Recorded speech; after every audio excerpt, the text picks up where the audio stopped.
this gets into what are called ERP market tiers. I'm going to define 5 in this example. Tier 1 is enterprise ERP systems. It's 500 million. You could almost say that 500 million in revenue from the businesses that are looking for ERP systems are definitely in that enterprise space. You can almost say that there's another tier 0 that's above that, which would be maybe 5 billion in revenue. And that is occupied almost exclusively by SAP and Oracle. Those are the only 2 products that are in the tier 0. Virtually the entire market is between those 2 businesses. But tier 1 should be under 5 billion, but over 500 million.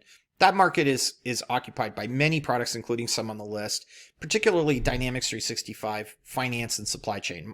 Business Central's big brother is playing in that tier 1 space, as is NetSuite perhaps. Tier 2, tier 3, and tier 4 are all elements of mid-market. And mid-market is where virtually all ERP sales are made by volume, by number of ERP sales.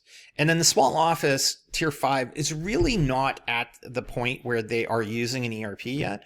They are typically using accounting software packages. So these are small office accounting, small office business packages. Business Central sits in the tier 2, tier 3, and tier 4 range, and it's completely covering tier 3 and probably half of tier 4 and maybe half of tier 2. So I define Business Central as being suited to businesses in the $5 million to $250 million revenue range. I would say SAP Business One and Acumatica are probably almost exactly a Venn diagram overlapping Business Central.